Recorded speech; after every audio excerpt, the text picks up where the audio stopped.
We didn't, you're good. We haven't opened. You're all right? Yep, you're unmuted. Okay.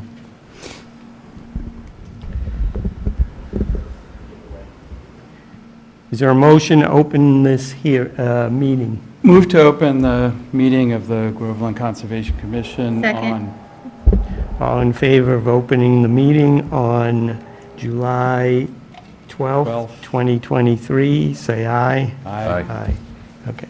We do not have any members connected remotely, so we won't have to do roll call votes right now, but we may if someone joins us on Zoom. I'll keep an eye out. Yeah, thanks, Annie.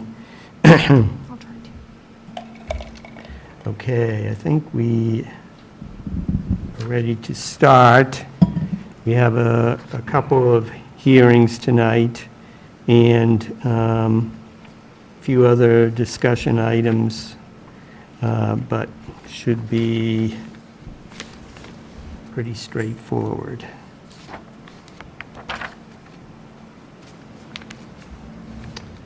All right, so our first hearing is for 27 Wood Street. This is a notice of intent for a driveway with a stream crossing for new single-family home. As I say, it's at 27 Wood Street. And Mr. Chair, we just need a motion to open the hearing. the applicant is James Ogden. A motion to open the hearing. Yeah, I know. Okay. All right, so I'll make a motion to open the hearing at 7:05 PM. Second. Any discussion? All in favor? Aye. Aye. Aye. Aye. Okay. Good evening. Aye. For the record, I'm Michael Seecamp, Seecamp Environmental Consulting, and with me tonight is Jay Ogden, applicant for the project. Thank you. I'll repeat, Michael Seecamp, Seecamp Environmental Consulting, and the applicant, Jay Ogden, is standing beside me. This project is for the crossing of a BVW and an intermittent stream. Quote, intermittent stream, it's hardly detectable. However, it does flow, and it comes out of a bordering vegetated wetland, which makes it a jurisdictional area. There is no other access on this lot that would not have an impact on wetland resource areas. And we are proposing mitigation slightly greater than 1.5 to 1 on site, recreating wetland, bordering vegetated wetlands. And that's pretty much it in the summary. I see you have several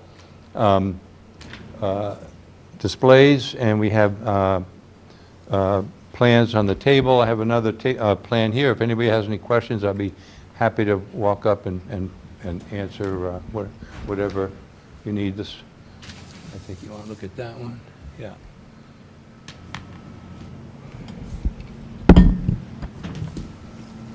That's for the next one, Mike. Sorry. So included in my narrative of the project, I have the plant list that's proposed for the mitigation area.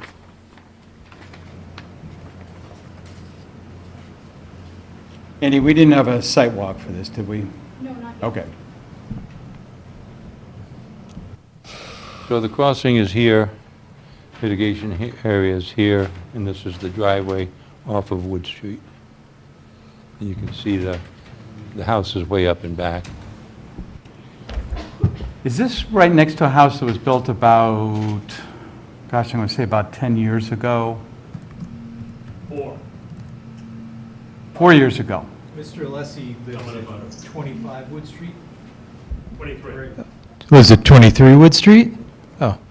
And this is a few hundred feet down, probably about 300 feet down from the edge of his property. Okay. And you were there when it was built and everything, right? The house? Yeah. Yeah, I built it. Yeah. Okay. There was quite a bit of erosion and stuff coming down from there for a while. It took a while to contain that, right? Or am I thinking of a different house? I think you're thinking of 29 Wood Street, which is the abutter on the other On side. the other side. That next to the town forest? This is across, Yes, I am. this is kind of across from the Nichols. 29 was built about 10 years ago, right? Okay. Okay, that's the one I was thinking of. 2010, maybe, I think. 13 is like 10 to me now. Oh, yeah. I'm right there with you. Yeah, and that was quite a, there was a lot of erosion issues, and that's going to be this one right here, right? Yes. Okay. Okay. It's pretty steep property, isn't it?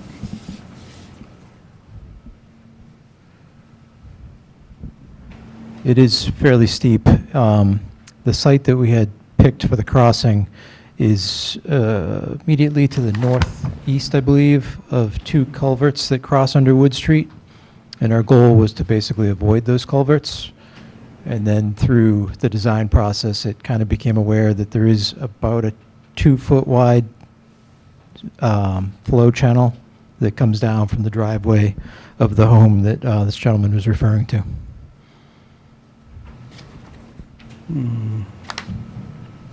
There is a significant amount of erosion that occurs from the outflow of these other two culverts. I'd kind of hoped that this crossing could do something to mitigate that erosion, but that's, I guess, not really within my purview. Can we go take a look at it? Yeah, we should.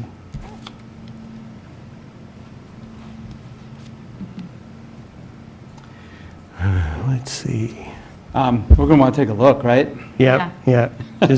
Just trying to work out any other questions or information that we might need. Annie, what do you have to say? Just a consideration for the board, we recently permitted those two lots on Center Street, and I know one thing the commission was concerned about was the amount of clearing that would take place within the 100-foot buffer zone, as our bylaw doesn't allow more than 40% to be cleared. I had mentioned this to Mr. Seecamp when I received the application. Did you do that calculation at this point? The amount of wetlands buffer area that is proposed to be cleared is, I'm not going to pretend that I can read, proposed to be 13,000 square feet, and the total buffer area on the lot is 41,000 square feet. So we're proposing to clear about 32.7% of the buffer zone area. Say that one more time, I'm sorry. Sorry, 32.7. Okay.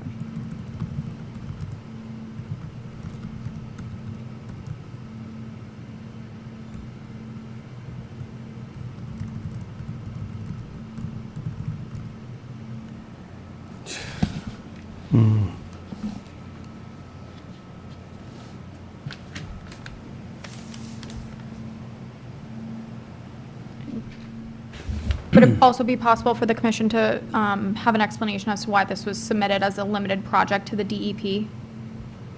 I'm sorry, what was that? Could the commission have an explanation as to why this was submitted as a limited project to the DEP? Yeah, that was, there's a lot of confusion about what constitutes a limited project. You have projects that don't meet the performance standards, and I think that's really the ultimate explanation, is that if you cannot meet the performance standard, meaning you can't mitigate on site to an adequate extent, then that would constitute a limited project. However, some people refer to any project where there's no alternative as a limited project. This proposed project does not have an alternative. However, we do meet the performance standards by providing adequate mitigation, and the amount of impact to bordering vegetated wetlands is actually less than 500 square feet, which is often allowed in a what they call a finger-like projection, or the upper end of a bordering vegetated wetland. So Hopefully, if that answers your question. So you're saying that it is a limited project because of the no alternatives? Yeah, by that definition, correct. However, we do meet the performance standards, so therefore it's an allowed project, even if there was alternate access. So, you wouldn't necessarily then have to approve it, but it would meet the performance standards. So tell us what that means, that it's a limited project. How is that different than if it were a regular filing? If it were a regular filing and it had an alternative access, you could still permit this with the amount of impact and mitigation that we're proposing. However, since there is no alternative, we still meet the appropriate performance standards, which is on-site mitigation. Okay.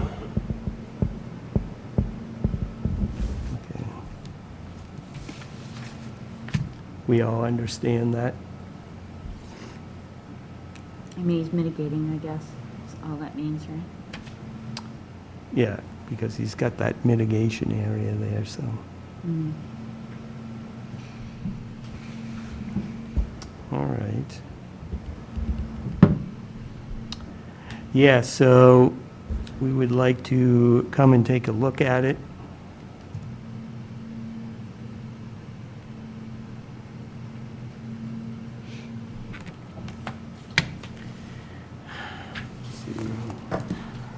I'm not free this weekend. No, it's, I think, it would have to be, might have to be, like the first week in August, like maybe August 4th or 5th.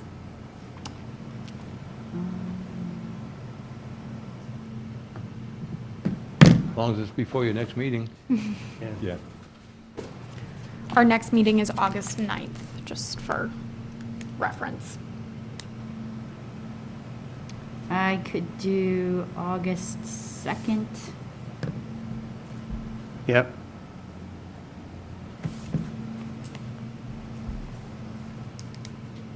What's the earliest you're available on a weeknight? Can do anything but a Tuesday. Oh, anything but a Tuesday? Oh, okay. So we could do Wednesday, August 2nd. August 2nd? Sure. So what, What time would that be? well, it sounds like it could be any time Yeah. that day. Evening is best for me. How about 4 o'clock? Yeah, that should work.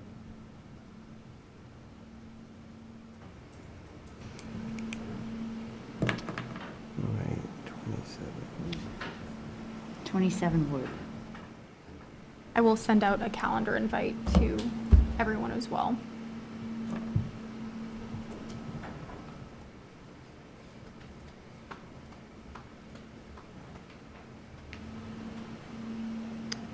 Okay, okay. All right, do we have any other questions? Any other questions do we have? Any abutters in the audience who want to ask any questions or say anything about this project? Yep, I'm in a butter. I'm sorry, exactly where does this lot start and end? Is it on the street? Is it between? Can you introduce yourself and repeat in the microphone? Yeah, Jim Dolan. I'm at 31 Wood Street, and I'm wondering where exactly the lot is. Does it begin after 29 Wood Street or after 27 Wood Street? Can you repeat the name over there? Jim Dolan. So that is your property? Where are you? Oh, it's up- That red circle. I'm not sure because I can't tell where it ends. This would be 29 Wood Street, Yes, that's, presumably you'd be next door. Yep, that would be Steve's lot, yeah. So Steve's lot, from memory, is 200 feet wide. His driveway is right around here. So Yep. about 200 feet west of the end of his driveway. Is Okay. approximately where the lot starts. There's a green marker that denotes where this culvert comes out. Okay, The culvert ought to be a good indicator of where it's going to be. so that lot starts on the edge of Steve's lot. Correct. Correct. And the culvert is approximately 25 feet from the corner of Steve's property. So this proposed house goes up behind, goes behind Steve's lot?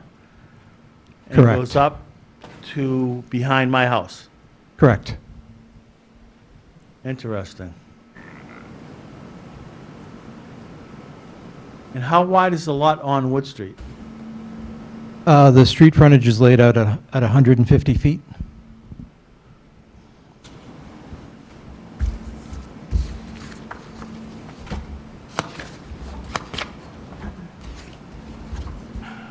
Can you tell us a little bit more about the crossing itself?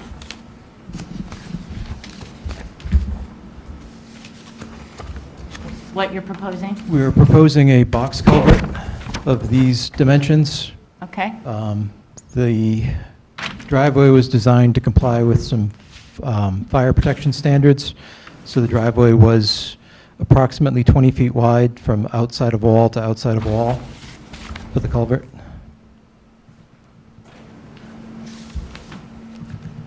so sorry, how wide is that going to be then? So it's going to be, the bridge itself, the crossing itself is going to be 20 feet? Yes, I believe the fire standard, So I can't, this says, I don't, where? I don't see, does it Those- say dimensions right here? It says baffles, yeah, I mean, this is a cross-section view of the culvert, and the culvert sections come in 8-foot sections, okay. so there would be 2.5 of them put in.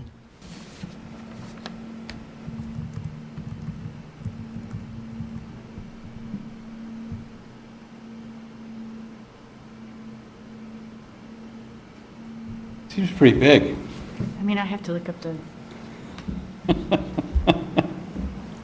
I didn't come up with the fire safety standards. Noted.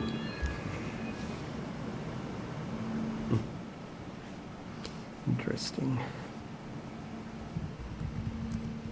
And tell us again a little bit about the culvert situation there.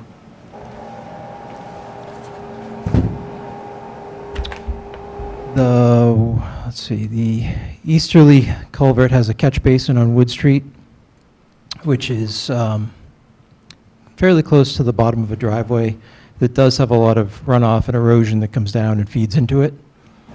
That catch basin isn't visible this time of year because it's pretty overgrown, and it dumps onto my property probably 2 to 3 feet above ground. Comes out, dumps, makes a pool, and continues to flow. The other culvert allows an intermittent stream to cross Wood Street, and that culvert dumps out probably about 2 feet above the ground as well. The one culvert is under Wood Street, and the other culvert, There's a culvert that runs this way, and there's a culvert that runs this way. So we're proposing to avoid both of those.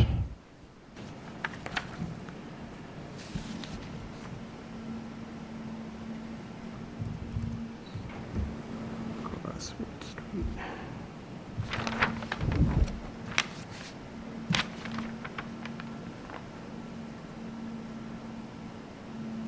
Right. 18-foot wide paved driveway.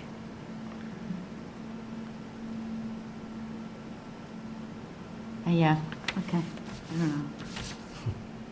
It'll be simpler when we see it in person.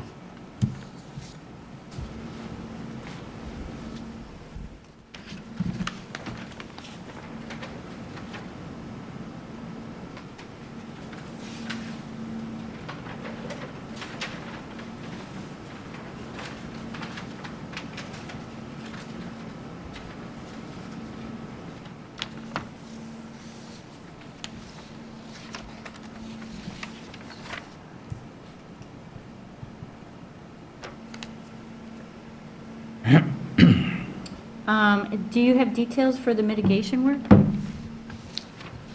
I have the plant list, Okay. included in the, The NOI's got a bunch of stuff. Yeah. Oh, does it? Okay, Yeah. great. Okay. I Good, think you good, probably good. have a copy of it. Okay, fantastic. Yeah. What's that game path all about? Well, It's in there, I what do you- saw deer tracks. Did you? But Jay was saying that when the surveyors kind of opened it up, and all of a sudden the deer started using it. So I'm not sure if it's a continual thing, or if there are human use. Is there a trail that goes back on this property? But I did see deer tracks crossing there, so. Opportunistic. Yeah, right. Ah, here we go. Well, the coyotes will get them.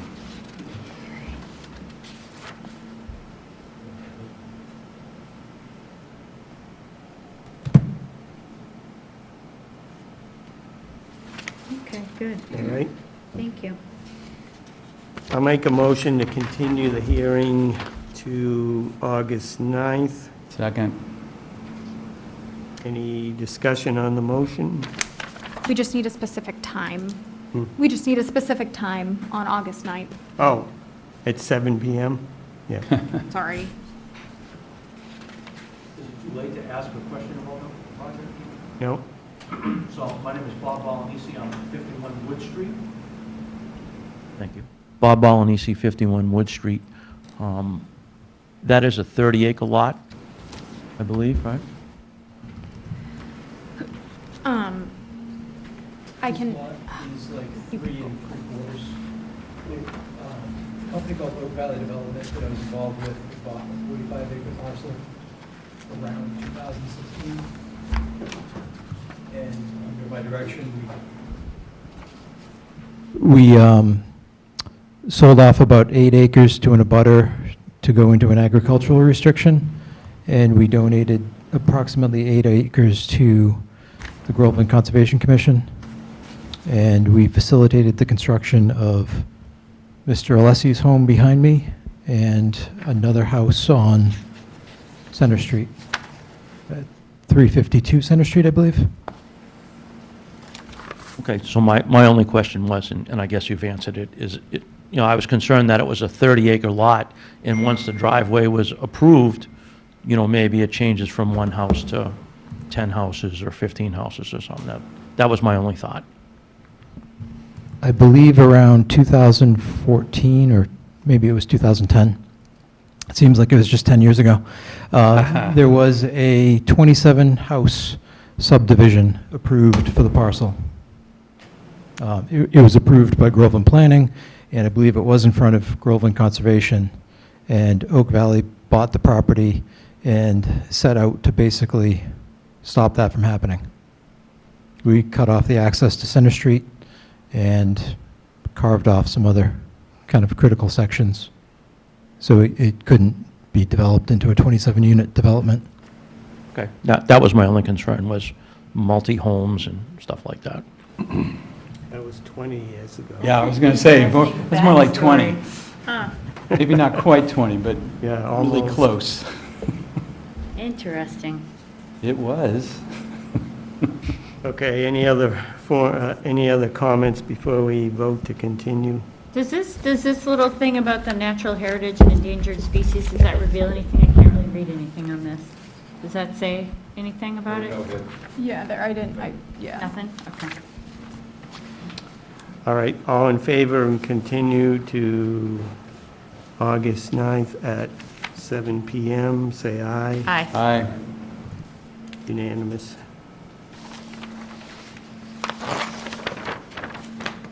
Thank you. Thank Thank you so you. much. We'll see you on August August 2nd at 4 p.m. 2nd. Right, Wednesday.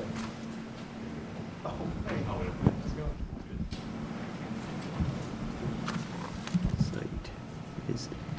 For the commission, the plans still folded up there are the next item on the agenda.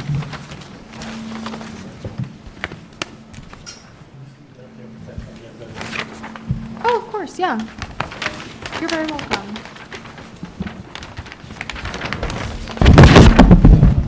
Sorry. All right, I'm going to recuse myself.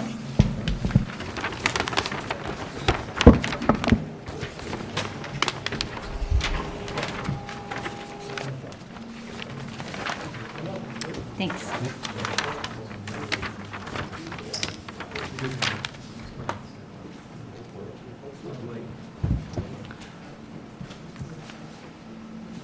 I'll make a motion to open the hearing for 6 Katy Lane Second? at 7:30. All in favor? Aye. Aye.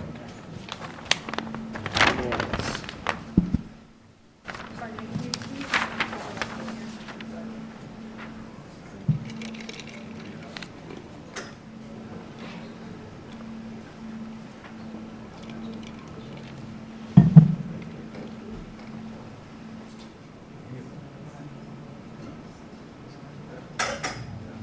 These maps have too much information on them. On purpose, probably.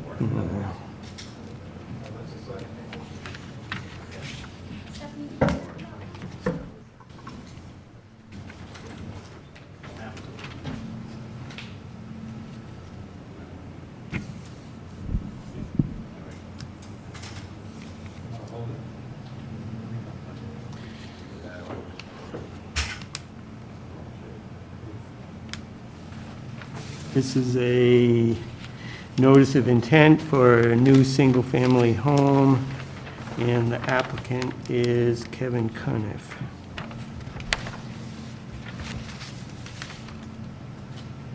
This on?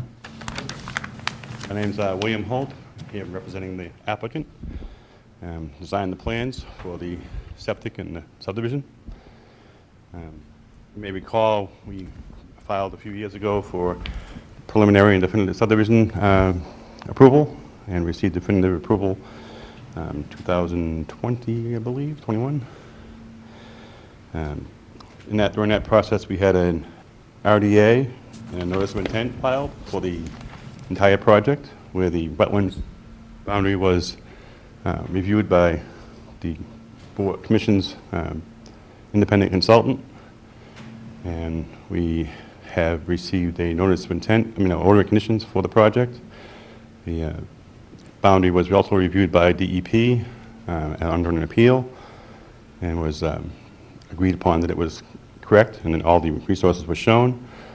They were delineated by Damon Burt, who's present. And on this property, we have the wetlands located in this area. There's a little finger that comes up into the property and comes back down the other side on the western side of this lot.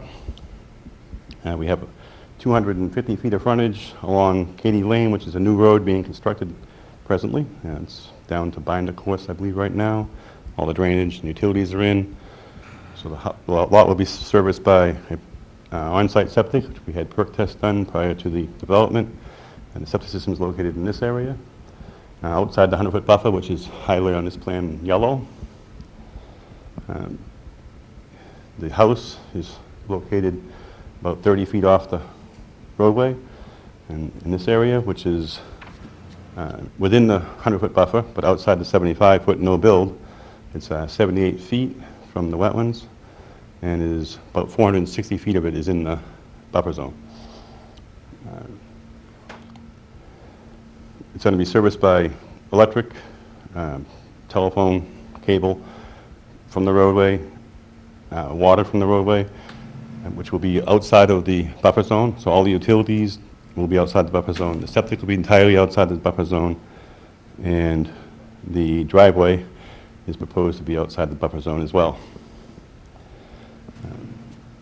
Right now, the current property is a little bit of a ridge right through here, and back half of the property, the lot drains towards the wetlands, and the front half of the property drains towards the roadway, and is collected by the drainage system and directed to detention ponds. During the subdivision approval, we had stormwater management, stormwater design reviewed by TEC consultants, who gave it their approval, and it meets all the stormwater management regulations from DEP and local bylaws.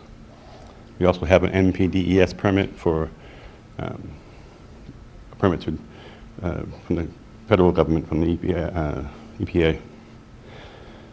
which also includes a SWIP, which is a stormwater pollution prevention plan, which is still active today. It's for the subdivision itself, but encompasses all the lots.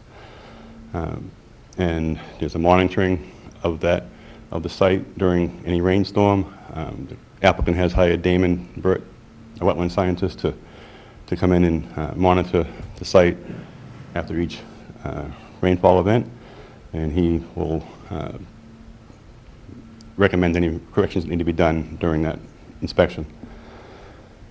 During the construction, we're going to install hay bales at the limit of the work, which is the base of the slope of the proposed grading, which is needed for the septic design and for the house to be graded,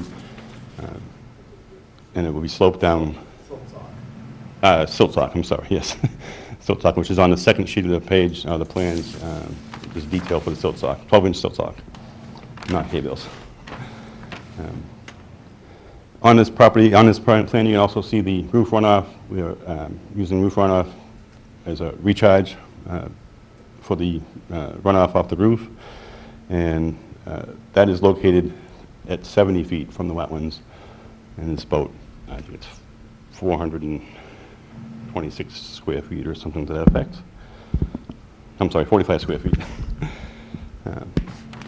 It's been designed, during the process of the definitive subdivision to meet the stormwater management. So that's basically a summary of the project. Again, we have also been shown some Concom monuments that have been placed in the same location that was shown on the definitive subdivision plan. There's one here at the property line that'll be at the 100-foot buffer. There's one right behind the house, about halfway from side to side of the back of the property, which is located at the 75-foot no-build zone. And there's one located here, which is about 50 feet from the wetlands. Actually, there's a fourth one, too, up by the detention pond, which is also at 75 feet. So before Concom bounds will be located in the back of the property that show the limit of where the conservation jurisdiction is. So I guess if you have any questions, I can try to answer them. So what's the dotted red line? This line? Yeah. That's the hay bales. I'm sorry, the silt sock, the erosion control. It's labeled right here. Yeah. 12-inch straw wattle. All right. And the red line, solid red, is the... 75-foot no build. 75, and the solid yellow is the 100, right? Yep, and the 25-foot no disturb zone is also highlighted and is labeled. That's the blue? Yep, just outside of the wetlands, 25 feet. And as you know, if you notice, I don't know if you can see it on those plans, the tree line kind of follows the hay bales behind the detention pond built for the road, and then it's toward a slope. But the tree line is actually down here. So this is all open field right now. It's basically been mowed in the past. It's part of the farming operation and before the development was approved. So there's no tree removal at all on this particular property. And that's where we're planting trees up front. So there'll be some trees, some street trees planted along the front of the property. Actually, on this property, about 1, 2, 3, 4, 5 trees on this property will be planted along the street. Sorry, say that one more time. There's five proposed street trees to be planted Okay. along the space according to What the kind of trees? I think there's 3 different types they're going to be using. I don't recall which ones they are right at this point, but they're on the subdivision plan, Okay. what species they're going to be. They're specified by the planning board. That's what Okay. they want. They're yeah. native? I believe they are, yes. It's based on their recommendation. No calorie pears. Yeah, right. So, I'm sure you can answer this question. Why does this house have to be in the 75-foot buffer? Why can't it be totally out of the 100-foot buffer? Well, mostly because of the septic system. We had the perk, the lot, obviously, that has to stay outside the 100-foot based on Board of Health and your regulations. So that has to be located here. and it's sized appropriately for a four-bedroom house. We had the detention pond over here that kind of squeezed us this way, and obviously the roadway up front. So based on the constraints of the property lines, septic, the drainage, and obviously the setbacks, we assisted as far as we could this way, kept the driveway and all the utilities out, and it says 460 feet in the buffer zone, but outside of the 75-foot no-build, it's 78 feet.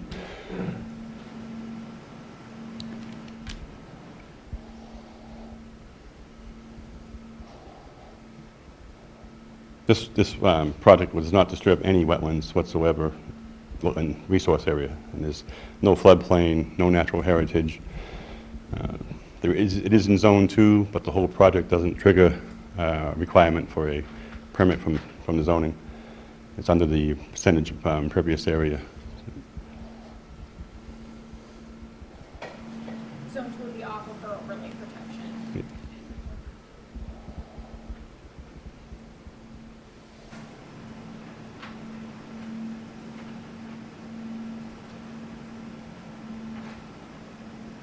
So after this, and right now it is grass, or it's grass, it's hayfield, what it used to be. After it's done, it'll be lawn, where the slopes are graded.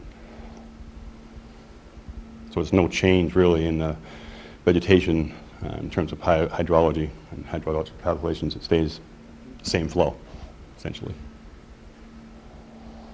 So do you anticipate the rear yard to go all the way down to the erosion controls?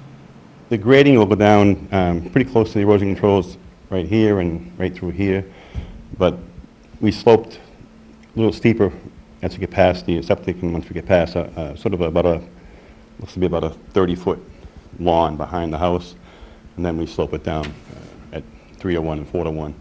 So it's pretty flat right behind the house. It gives them some lawn to, have a picnic or whatever they want outside, outdoor activities.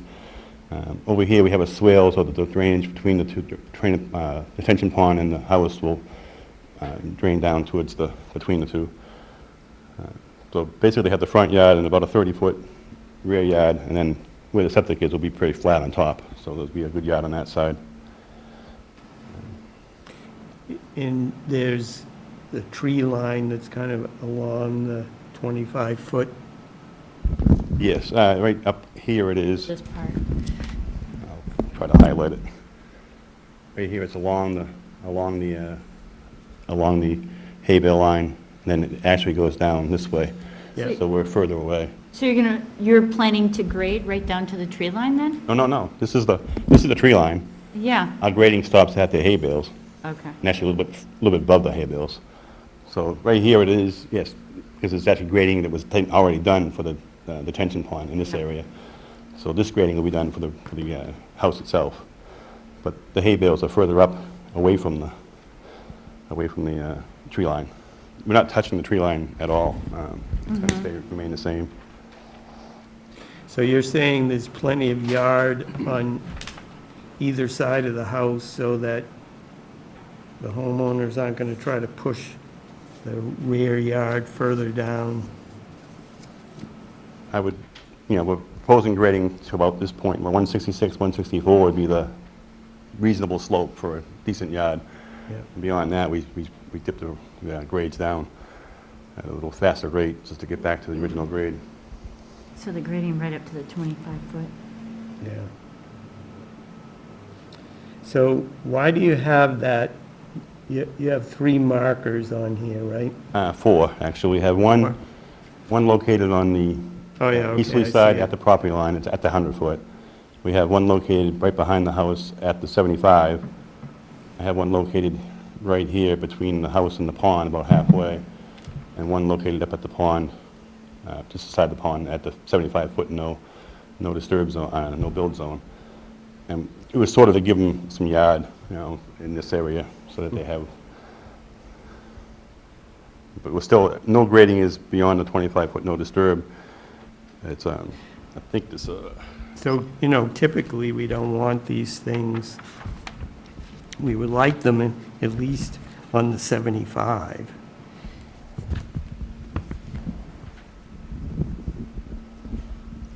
We could move this one up to 75. It could be right here on the side of the, we put that one on the other side if you like. Yeah, yeah. You could take and put that one, Bill, put that one beside the stormwater runoff. Yeah, so we can move it up beside that. Tighten it up to that other one. Then it would indicate to everyone where it is. Consistency. So I guess it would be the third one in from the right side of the lot would be moved up towards, up to here, or here, whichever you would rather have it on which side. Maybe this side. I just think it's kind of weird that we're grading right up to the 25 foot. Part of that is because of this thing, I think. I'm not sure, but that's what I suspect. I do know that the grading does take place, but it's literally a grass field right now, and it's going to stay a grass field afterwards, so it's not disturbing any vegetation as far as trees go and shrubs. I know, I'm just concerned about the grading so close to the wetland. Well, we don't exceed the 25-foot no disturb, so, I mean, that's the regulations. Bill, is that a 4-to-1? It's flatter than 4-to-1 to the 166, it's 4-to-1 to 164, and then it's 3-to-1 to 162. So off the septic system, we went 3-to-1 right off the septic, but we also put a liner on that so we can do that grading and keep that further back. Around the pond, it had to be 4-to-1 by planning board standards. Okay, good. That's what Yeah, I I really know. like to do. Well, because Rich hasn't been out there, so. Okay, good. I think we'd like to visit it before we make any decisions. I can have, we can have the house staked, the septic staked. Prior to any site walk, we can have the house staked for you and the septic, so Yeah. you see where that's That'd be going to be. And Yeah, and, I can you actually know, stake the 4 bounds too, if you'd like, to see where those are going to go. I think maybe you can answer Stephanie's questions about the grading and the 25-foot buffer there. Seeing it always helps. Bill, I think you should describe along that stormwater area, show them where it's 4-to-1 already constructed. Right. This area is all constructed So through it here. has to tie into that, so I think you're kind of, I mean, I won't speak for you, but I mean, I think Yeah. you're tied into that, because that's Right. already constructed. Yep. That's And the part 4-to-1 on the pond was mandated by the planning board regulations. They Yeah. required us to do that 4-to-1. And And that was approved under the order of conditions that's for the subdivision. that's all stabilized, and that's, Right. we've never had any issue. And then around the septic has to be like 3-to-1 Right, anyways, right. Yeah, I actually put a liner at 10 feet, and we allowed to go 3-to-1. So I don't think there's a lot of flexibility in the grading between those, matching those two things. In between, there's a little bit, I mean, I don't think there's a lot in between that would change with those restrictions. Is the way I'm looking at it, and being out there and seeing what they already constructed, they gotta tie into that. I haven't been there in a while, so. And I don't know. Yeah, I can speak to that as well. The grades along that retention basin, they are already complete. A lot of this grading on the left-hand side of the plan is complete. It does need to be tied in, exactly like Damon said. And again, I mean, the tree line is not being touched either. I think staking everything out will make it clear why the grading needs to take place, because it will show that there is kind of a significant dip where the house is proposed to go. If I'm thinking of, yeah, because it's right after, yeah. Yeah, because the house just comes up a little bit, 170, or the foundation is what? 171. Floor is at 170. Yep. Yeah, you would have existing. Yeah, they're big black lines, but it really isn't even, this is this is pushed down maybe a half a foot of grading in this area here. And this area, obviously, 0 there, and it's about a foot here. So it's not like we're filling in 10 feet, we're filling in On your a foot. grading, It looks, About a foot or so. yeah, What's there now. yeah, I can, we can show you the limit of the grading too. It's easy enough to stake. Mike, are you doing the work for this one? Will you, just in that area, kind of between the house and the retention pond, will you have to bring in, a significant amount of fill or anything No, like that's that? what I was just looking at, right? Yeah. At the toe of the slope, you were looking at only about a foot and a half, and that would probably end up just being additional topsoil anyway. Okay, yeah. It's not a very steep slope, and you're only gonna use enough to blend it in what's already stable with that basin. Yeah, really no more than 2 feet on any of the grading. Right, on anything. So it's not a lot of, there's no heavy fills. Yeah.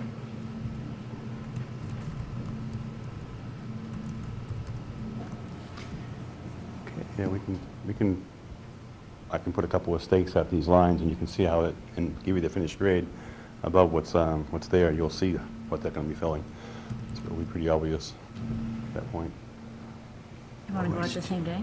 Yeah, we'll see that one, see if they have any That would questions. be double duty to see Yeah. the toe of the slope. Yeah.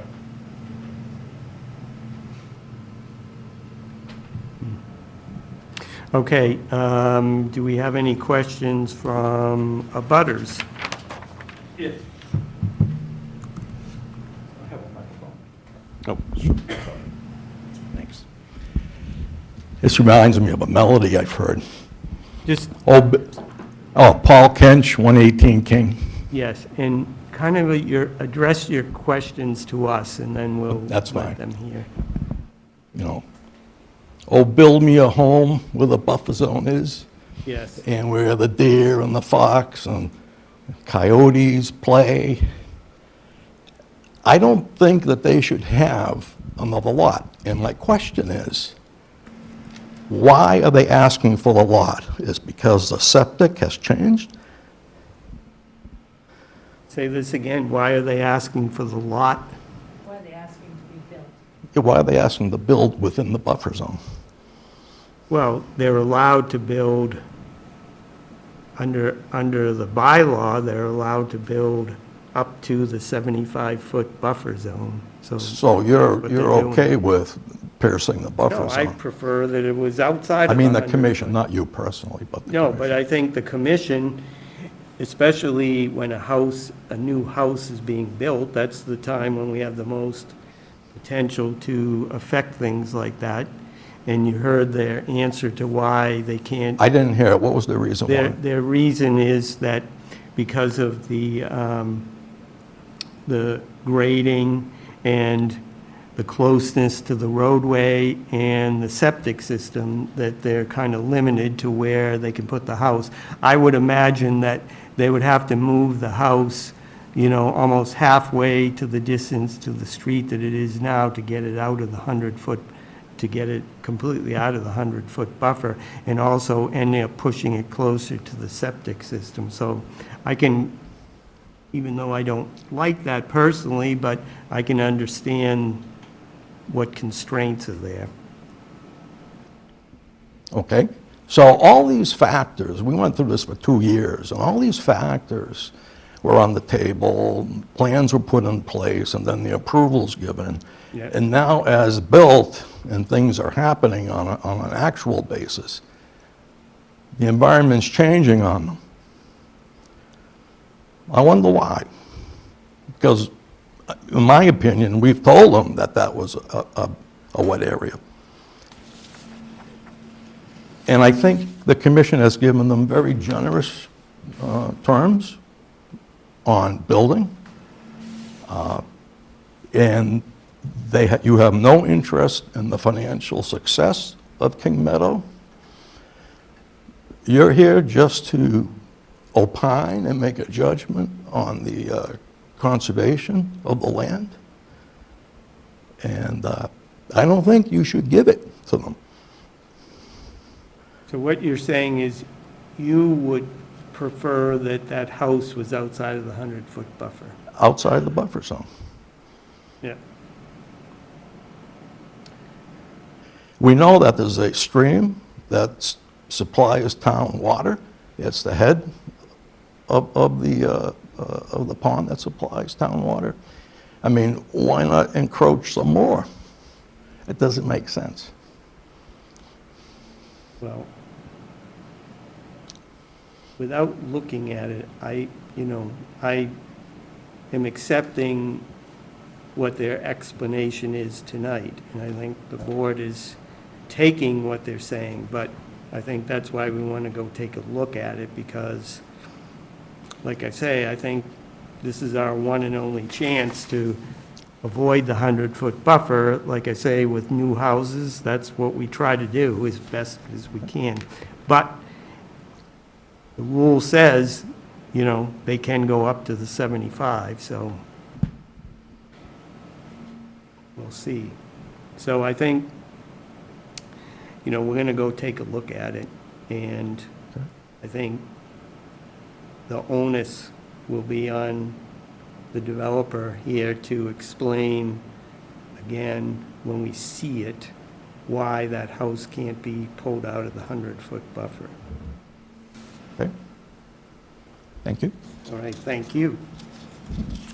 If we were to move the house out of the 100-foot buffer, would it change the grading? I will note, for the zoning aspect of it, the front setback is 30 feet, so no structure can be within 30 feet of the front of the Is roadway. that where it So is right now? I think that's what, 31. That red line. that, yeah, Yeah, but it's 31 for this particular house. Okay. right? yeah. Oh, I see what you're saying, this little tiny red line. Yep. Okay, And perfect. just to rebut Mr. Kinch's statement, nothing's environmentally changed here from the original plan. This house was always shown in the 100-foot buffer zone, but outside the 75. It actually was shown closer in this direction and more into the buffer zone on the original plan, and then now it's been slid a little bit more to the right. And the another thing I want to just mention is the buffer zone is not a resource area. It's upland. It's usable land. Has to be protected the wetlands have to be protected while you use that land, which is why the erosion control was put in place until the slopes are stabilized and grass is growing back again. But it's not a resource area. This is not a stream. This is a wetland swale, the drainage swale for sure. It's not a stream. There's no stream on the property, actually. The only stream that's on the property is intermittent, and that was determined back when we did the RDA, and it was confirmed by your consultant and DEP when they reviewed it. So there are no streams on this property. There is no 200-foot or 100-foot riverfront.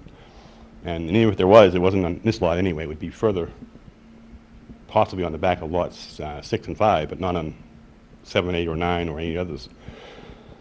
So just to reiterate that there's no resource disturbance on this entire project, actually. We haven't touched Show where the reserve. square foot of... Show where the reserve Yeah, area this is, okay, yeah, this is why we can't move it to the right.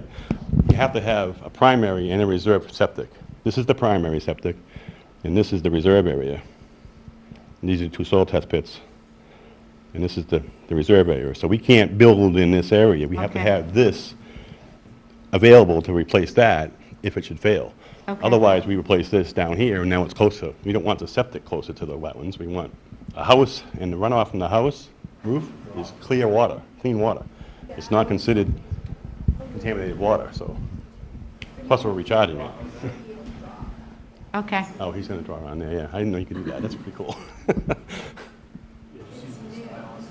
here. Oh, okay. I shouldn't be putting my paws on it. No, that's fine. Go for it, yeah.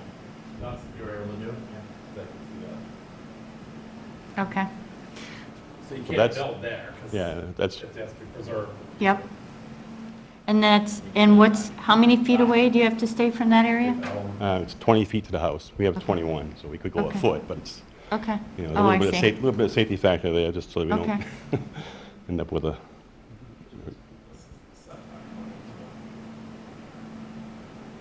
I mean, this was designed this way from day one. from the preliminary right on to the definitive. Yeah, but that doesn't mean anything. And it conforms to your regulations too, as well. Well, so but that's- it doesn't really, don't even say that, because it doesn't really mean anything, or we wouldn't even have to have this filing, you know?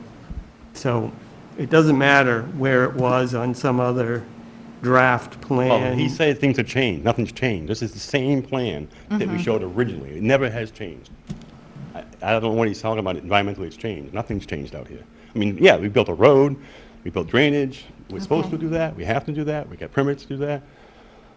That's what this is. This is a development. Okay. I just want to see what it's going to look like. Yeah, 'cause we can do that. Mike? Denise Kinch, 118 King Street. So the buffer zone protects the wetlands, right? Right. The wetlands feeds the stream that feeds the pond that goes all the way from King Street all the way down to the wells. Okay, so saying that there's no wetlands, there's no stream, there's no whatever is not true. Anybody who lives there knows there is a stream. It's been damaged and somewhat corrected. We know that. We also see the outcome of what's going on in the pond and the flow of the water there now. And so my question is, if all these things are put in order, how can we continually make exceptions that are going to affect the wetlands, the stream, the ponds, and the entire town? And if that house, I understand what you're saying, they're doing the best they can, then maybe they need to build a smaller house, which they won't do, but it's an option, to stay out of that zone, to protect this town and its waters and its wetland and its wildlife. I mean, we do have Blanding's turtles there. We have yellow-spotted salamanders there. According to the regs. You know what's there. I don't have to tell you. You're the Conservation Commission. So to say that nothing's being disturbed, it's already being disturbed, and all of us on the street are experiencing that. Well, this plan unfortunately does not violate the rules. Right. So we can do our best to suggest something different. But if this is what they argue must be done in order to have a house built there that they can make money on it.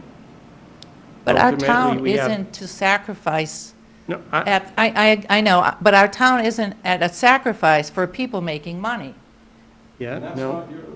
No. That's not Believe me, even our I know position. that, I know that. I'm just telling you, we can be super hard-ass about this and say, look, take that house out of the 100-foot buffer.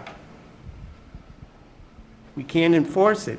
Okay. We can put that in an order, in our orders of condition, and they will take us to court. Because we don't have a leg to stand on when we say that, because the rules don't say that. And they know that. That's why they Yeah. do it. Well, I don't know, I mean, like I say, it seems like they have We follow the rules. an argument. No, they don't follow the rules. No, these three people, you want to talk about these three people following the rules? This is the wrong place to do that. But we know the destruction they've done to the wetlands in this town. So don't talk about following the rules. All right, but, so, anyway, It doesn't follow the rules. so let's not go off on argument here, please. So, we've heard what their explanation is, right?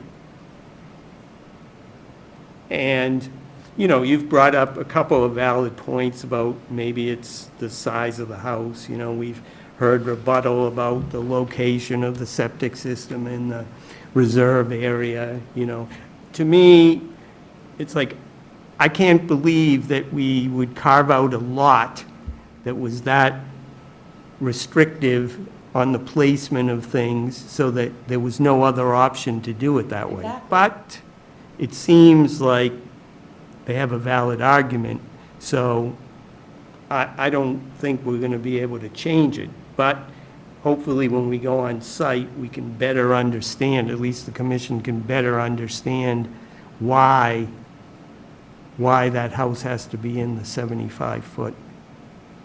And unfortunately, that's the best that we can do. Yeah, and maybe you could suggest that you don't approve it, even though they're going to do what they want to do anyway. Yes, but we get in trouble if we do that with the town. You are the Because town. no, because they are going to sue us. And you know what that costs? That costs money.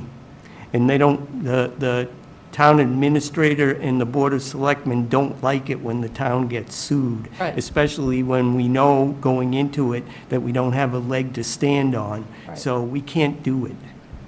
We've done it before and we get in trouble for it. Okay. So we don't do that anymore.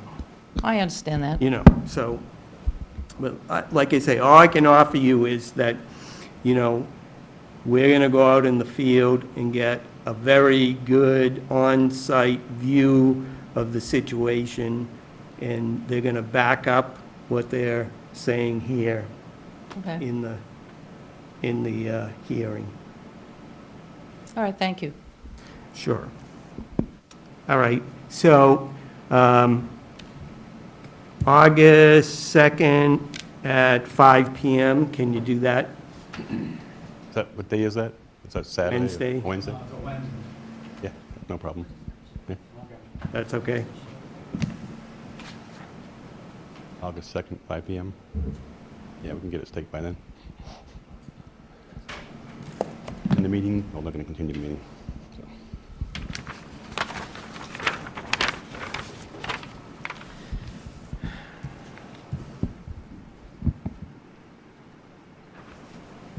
Any other questions from us? 6 Katy Lane. I don't think so. I'll make a motion to continue the hearing for 6 Katy Lane to August 12th at 7 PM. Second. Any further questions? No. Okay. All in favor, say aye. Aye. Unanimous. 5 PM. Thank you. Thank you. Hi, guys, have a nice night.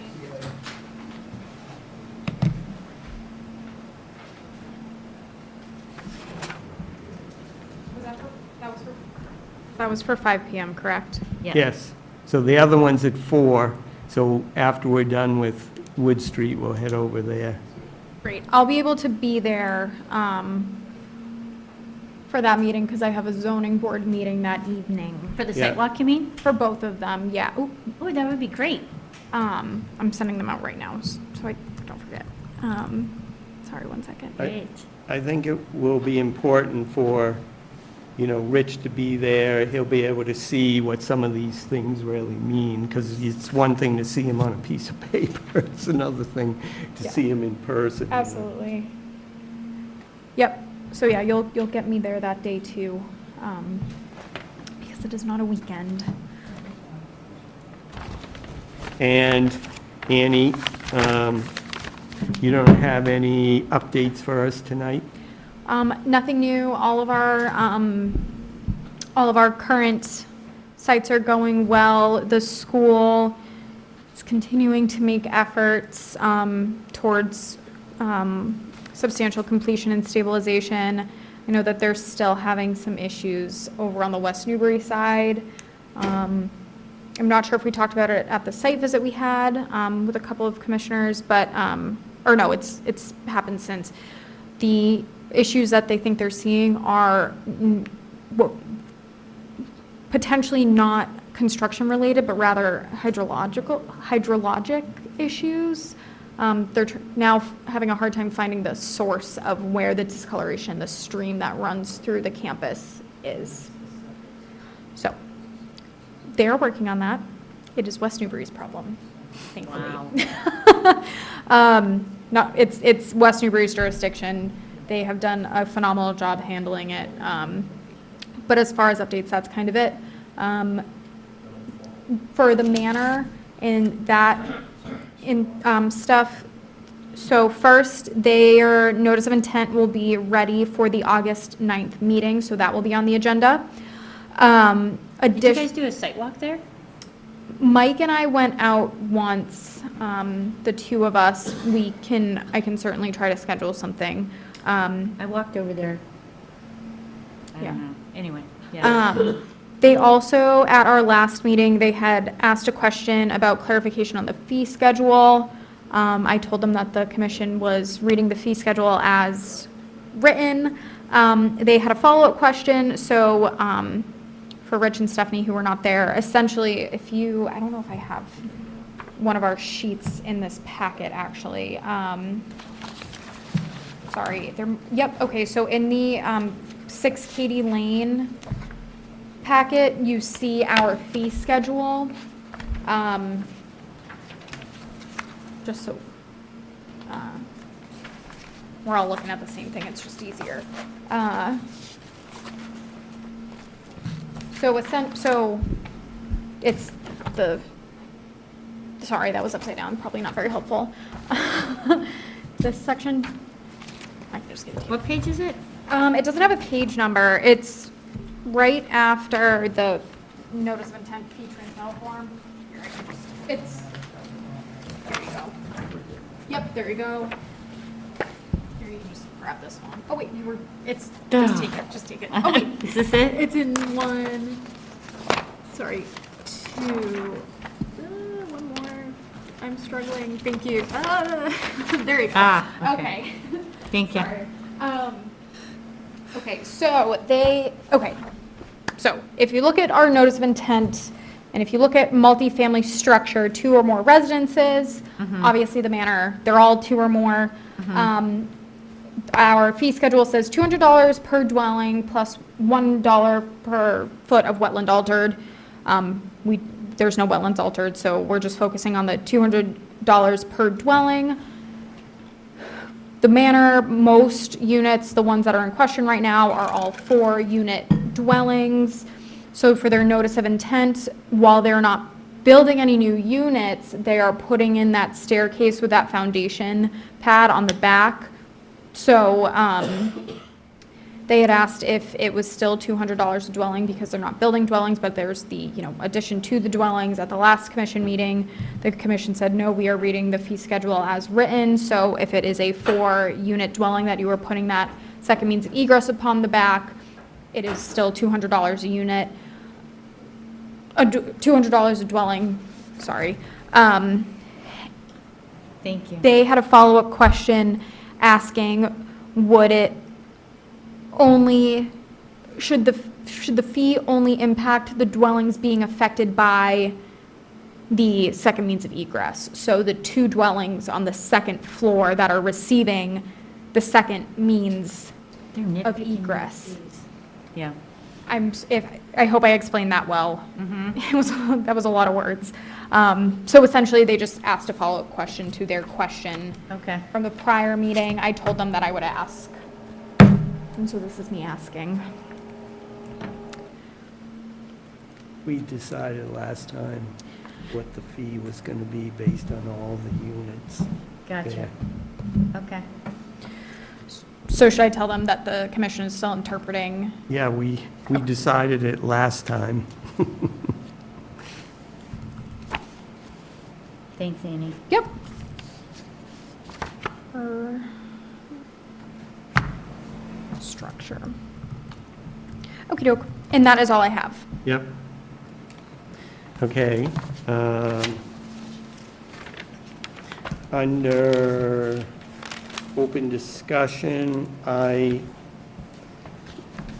received a request from Robin Wright at 102 King Street. She's planning on pursuing a conservation restriction on her property, and it's about 7 acres, and she wants the commission to hold it for her. So she's pursuing this with an attorney right now, and once she has once all her paperwork is in place, then we'll get get the documentation, be able to take a look at it, decide if we really, we're going to do this. So we don't really need to make any decisions right now till we look at the documentation on it. Okay. And I think that's all that I've got. So we've got our August 2nd, 4 PM at 27 Wood Street, and then right after that, 5 at 6 Katy Lane. And our next meeting will not be on July 28th, but will be on August 12th. So Oh, good. we'll get a break. Yes, Next and meeting. I already sent out the meeting invitations for the August 2nd, August 2nd site visits. Yes. Okay, thank you. I So- feel like I've missed a lot. That's okay. You can stop by the office and catch up if you want to. That would be amazing. I'll be in, I texted Mike, but he ignored me. oh. His wife texted me instead. I will be in the office all day tomorrow, again at 7. Oh, okay. Maybe I Um, will stop by tomorrow. I think I just put one thing on it. Oh, no, I didn't. It was just a reminder. So I'll be in the office all day tomorrow. That would be great. Yeah. Did just- anybody else attend the MAC meeting today, besides me, about the new BVW delineation Oh. book that's coming out? I have an update I forgot to Okay. mention. So I will be attending on the 20th, the MACC training session that they are holding for the new BVW delineation book. So that's the Northeast one? Because they mentioned Correct. it, but I didn't get any other details. It's So on- it's full, I believe, but the one out in Western Mass, I believe it's Ludlow, is open still. What date is that? I am I didn't even not bother to go to the website. Sure, I can take a look. But I will be doing that, so I will be gone all day on the 20th out in Acton Oh, I'm doing jealous. that. I'm very excited. It was the Very the excited. condensed meeting today it expanded my brain.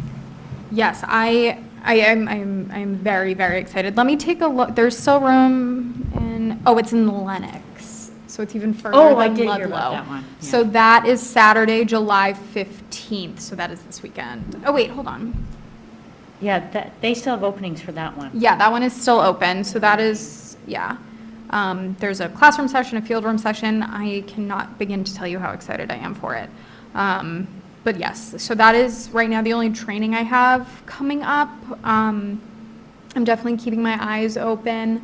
The commission, because of the way the new, this is good to note for you guys. So the way the fee schedule, the way the budget used to work, when someone would give me a fee, for an application fee, it would go into a fee receipt form. Per the Wetland Protection Act, we were supposed to be putting it into a revolving account, so we have since fixed that. So the money that was in the fee receipt account all of it was moved into our expense line item. So our expense line item has more money in it than it normally does by a decent amount. So if, any commissioners see any MACC classes they want to take or anything like that, we definitely have a lot of wiggle room in the budget for education this year. So just let me know, let the commission know, and we can certainly have a chat about it. I don't know if I've ever reimbursed So- myself for any of this. Yes, this is the year to, look for a reimbursement because we do have, we have funds available for things of that nature. Okay, I do need to This finish year. mine. But yes, once MACC will be doing their courses again in the fall, I'm sure. And if they're not bothering you with emails about it, I will. So yes. That is all, truly. I had forgotten I was doing that. Thank you for reminding me. Cool. All right. Don't think we have anything else. Is there a motion to adjourn? Move to adjourn. Oh, boy. Is there a second? Second. Moved and seconded to adjournment. Any further discussion? All in favor, say aye. Aye. Aye. We're adjourned at 8:20. 6:18 This is so early. PM.